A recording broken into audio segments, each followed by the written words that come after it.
Good morning. It is Tuesday, the 10th of March. I'm Maeve McMahon and this is Europe Today. Your daily dose of European news and analysis live here on Euronews. Coming up, no end in sight for the war in Iran, despite claims from President Trump of otherwise. In a sign that the conflict is escalating on all fronts, Iranian missiles have been intercepted over Turkey, Qatar and the United Arab Emirates, while Israel continues to target Iran and Lebanon. There are reports of over 1,200 dead in Iran and almost 500 people in Lebanon, including 83 children. Meanwhile, US President Donald Trump has called the selection of Mojtaba Khamenei as the next Supreme Leader a, quote, big mistake. The son of the late Supreme Leader has already reportedly been injured. This as EU Foreign Policy Chief Kaja Kallas calls for a ceasefire to stop Lebanon from sliding into chaos. She says Israel's heavy-handed response to Hezbollah attacks is destabilising the whole region. To bring us up to speed, Euronews has correspondents all across the region. For the latest from Doha, we can now cross over to Qatar and bring in our correspondent, Adel Halim. Good morning, Adel. Look, we're hearing reports this morning of more disruptions, more explosions all across the Middle East. Can you just tell us what is the latest this Tuesday morning? Maeve, we're now into the second week of this conflict, and you're right, there appears to be no signs of letting up. In fact, the situation around the Gulf only appears to be intensifying. In Bahrain, a 29-year-old woman was killed and 8 others injured in what the country's authorities say was a residential building, an attack in a residential building in the capital. And now that's one of the clearest signs yet that civilians are now being drawn into this conflict. Iran has also targeted the country's energy infrastructure. Bahrain's state energy company, Bapco Energy, says an attack set the country's only oil refinery on fire, forcing it to declare a force majeure. Now that comes as well as Qatar and Kuwait in suspending some energy shipments as Iran escalates strikes on oil and gas facilities across the region. And that's already having a ripple effect globally. Oil prices surged again on Monday, with Brent crude, the international benchmark, briefly climbing to nearly $120 per barrel. That's the highest level since the months following Russia's invasion on Ukraine in 2022. Here in Doha, people experienced several elevated alerts on Monday. Just after 3 p.m. was the last one where we received the national emergency alert on our phone, which was followed by a barrage of explosions in the skies above. Now, likely the most intense and impactful that we've heard since the beginning of this conflict. Now, Qatar's Ministry of Defense has intercepted 17 ballistic missiles and 6 drones in that attack alone. Also on Monday, Qatar's Prime Minister took part in a virtual joint session between leaders from the GCC and the European Union. Sheikh Mohammed bin Abdurrahman bin Jassim Al Thani warned that the current situation doesn't just affect one country, but it threatens security of the entire region and poses serious risks to global energy markets and supply chains. He also reaffirmed Qatar's commitment to working with regional and international partners, including the EU, to try to de-escalate the conflict. Maeve? OK, Adel Halim, thank you so much for that live update there from Doha. Meanwhile, Russia's President Vladimir Putin and US President Donald Trump also discussed the Iran war during a, quote, frank and constructive telephone call. This as we see dramatic moves on the oil market, reversing its biggest surge in nearly 4 years. Speaking to the press, President Trump says the war in Iran may be over soon, after initially signalling it could go on for another 5 weeks.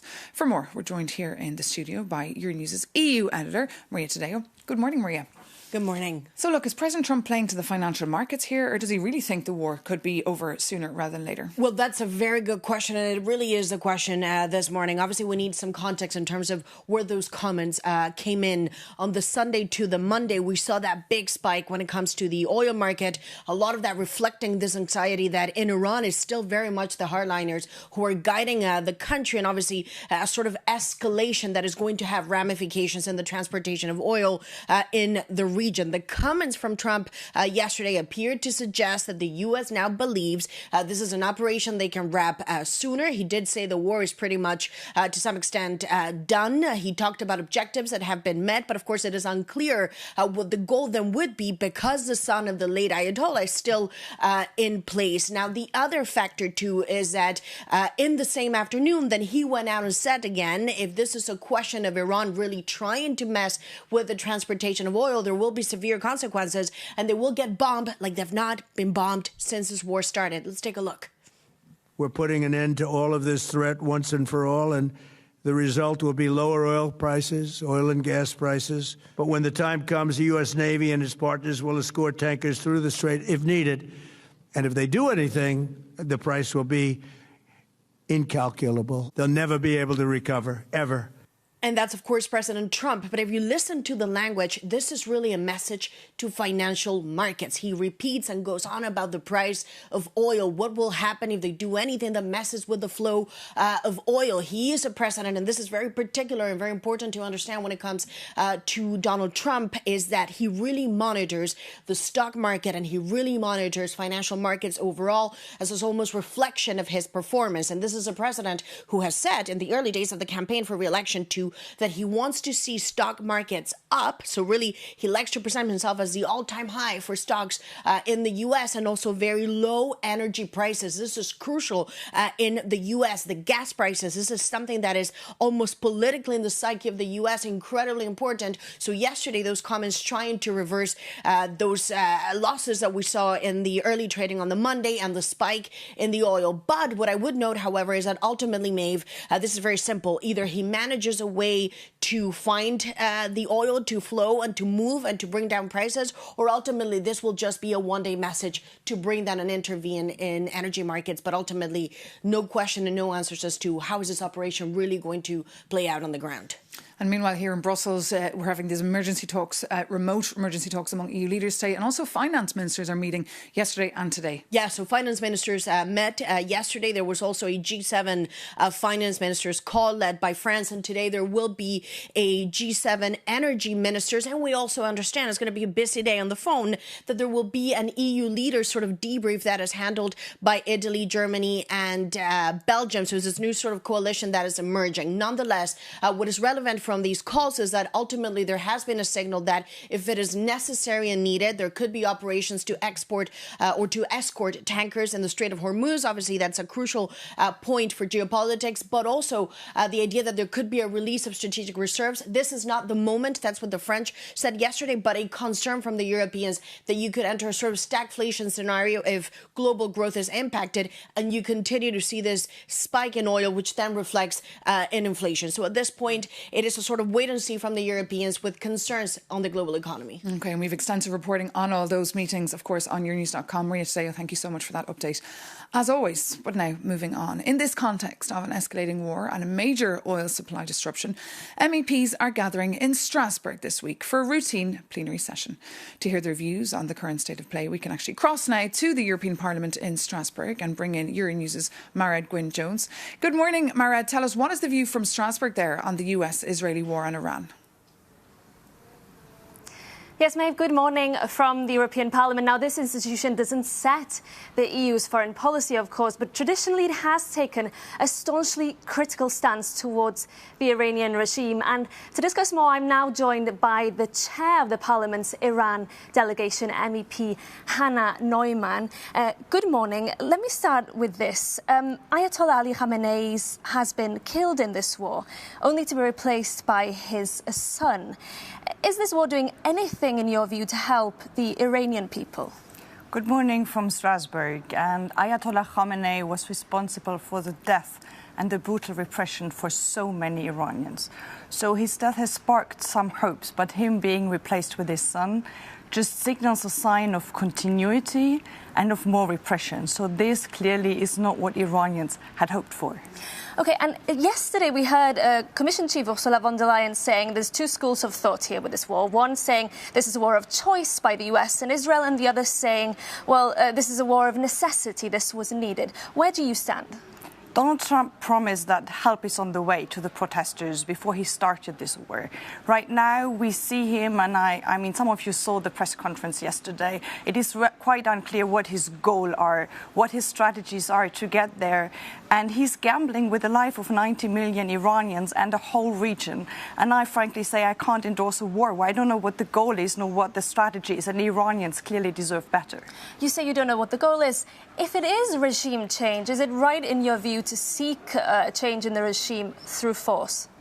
It will be quite a difficult way to get to regime change. What is clear is that in the long run, regime change can only come from the inside. So when people from the Revolutionary Guards, from the army, defect, and when there's a broad coalition of people from inside and outside of Iran who represent the diversity of Iran, who really come up with a new vision for this country, this cannot come by bombs alone.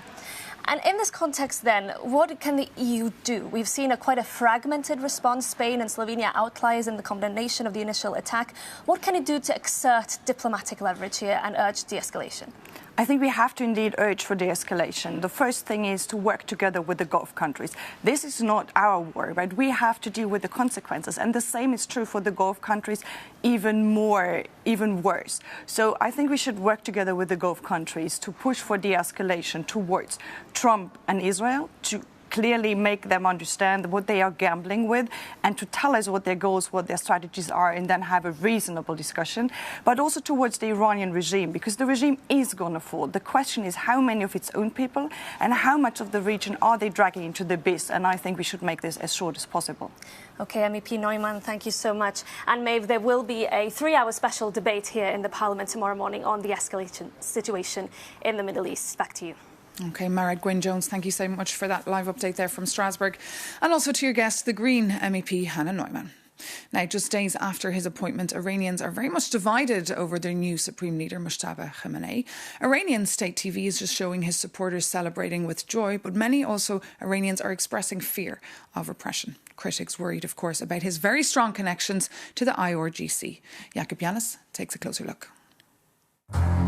Someone clever once said that history is not about recording dates, but about connecting the dots. Iran has named Mojtaba Khamenei as its new supreme leader, and now everyone is talking about his biography. But your reporter wants to take a different look. Let's analyze what his appointment actually means. And for Europe, that signals a cold winter of diplomacy. Mojtaba is a shadow operator with deep ties in the Revolutionary Guard. His rise suggests Tehran has no interest in negotiations, and Europe must prepare for 3 shocks. First, the war will not end quickly. Mojtaba is a hardline choice for a hardline moment. And second, oil prices are already surging past $100, threatening a new energy crisis. Third is a migration risk. That instability could trigger an unprecedented refugee wave toward European borders. And for the US and Israel, Mojtaba is not a statesman, he is a target. Israel's defense minister was blunt about it, calling him an unequivocal target for elimination. And for a man who lost his father, mother and wife in recent strikes, compromise with the US and Israel might be simply off the table. Finally, and most importantly, what does this mean for Iranians? For the people, this transition could feel like the ultimate betrayal of the 1979 revolution. Because after all, that uprising was meant to end hereditary monarchy forever. And Mojtaba inherits a nation in economic ruin, relying entirely on the military and hardline security forces to keep control. And after the recent bloody crackdown on the opposition, he isn't fighting for the Iranian people, but for the survival of the system. But one could ask, can a revolution survive by becoming the very thing it once overthrew?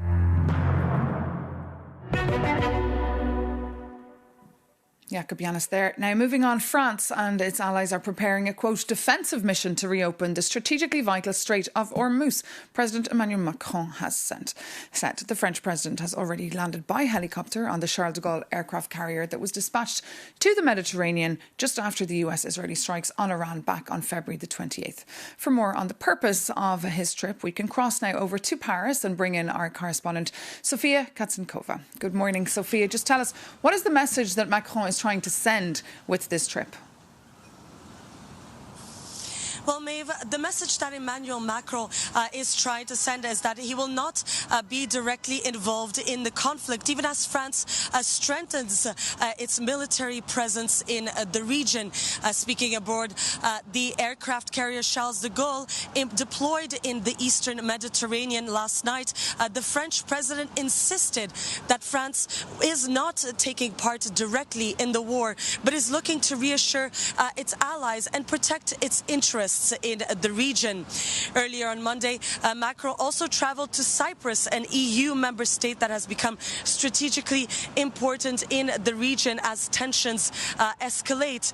Just as a reminder, earlier this month, a drone struck a British military base on this island, prompting several EU countries, including France, to reinforce its defense. And speaking during his visit to Cyprus yesterday, Macron framed the island's security as a broader European issue. Let's take a listen. When Cyprus is attacked, it is Europe that is attacked. Cyprus' defense is obviously an essential matter for your country, for your neighbor, partner and friend, Greece, but also for France and with it for the European Union. And as you mentioned, Maeve, well, France is also working along with other partners on a future purely defensive naval mission to help reopen the Strait of Hormuz and escort commercial ships, according to Macron, which is a key route for global energy supplies. And speaking of energy, well, the French leader is back here in Paris on a Tuesday morning as he's hosting an international summit on nuclear power today. The meeting is expected to focus on expanding nuclear capacity as countries are looking for stable energy sources amid growing geopolitical tensions. And of course, I'll be bringing you the latest from the ground. Back to you, Maeve. And of course, the European Commission President Ursula von der Leyen will be speaking at that very conference you mentioned. Sofia Katsankova, thank you so much for that live update there from the centre of Paris. And to dive deeper into President Macron's visit and goals, we're joined now by Pascal Confafreux, the spokesperson for the French Ministry for Europe and Foreign Affairs. Good morning, Pascal. Thank you so much for joining us. Just tell us more about Macron's mission in Cyprus. Is the war getting closer to home, in your view? No, our goal is to go for de-escalation to avoid any regionalization of the conflict. President Macron was in Cyprus yesterday, and then on the aircraft carrier, there were three messages: solidarity with Cyprus, protection of our citizens, protection of our allies in the region, such as EU, Qatar, and so on, and he made it more clear the role of a coalition for the freedom of navigation in the Red Sea and into the Strait of Hormuz. But you say only defensive, but is there any chance we could see this shift and France getting more involved in this conflict? No. Once again, our position is that it's not our war. It is a strike by the United States and Israel and Iran were made out of international law. We cannot approve them. But once again, what we have to see is who is responsible first of this situation. It is Iran. Iran was posing a major threat to the region with its program of ballistic missiles or nuclear armament. And so Iran has to change dramatically. It's our message that we conveyed, and even conveyed directly when President Macron talked to President Pezeshkian of Iran during the week. So, Pascal, you're very critical of Iran, but is it time now to condemn the US and Israel? I mean, they started with good intentions, but now the situation is spiralling out of control. Once again, the first responsibility of the situation is the threat posed by Iran, even more after the state violence that they imposed on their own people at the beginning of this year, in January. This is where things have to stop. Iran has to stop sending some missiles and some drones on the neighboring countries, and the other, because we have to avoid or prevent any regionalization or destabilization of countries. I can take the example of Lebanon, which is a country that risks the war. Pascal. Okay, Pascal Confrafou, we'll have to leave it there. Thank you so much for joining us today on Europe Today here on Euronews. And thank you so much for watching. As always, for more news and analysis, do visit euronews.com. Take care and see you very soon here on Euronews.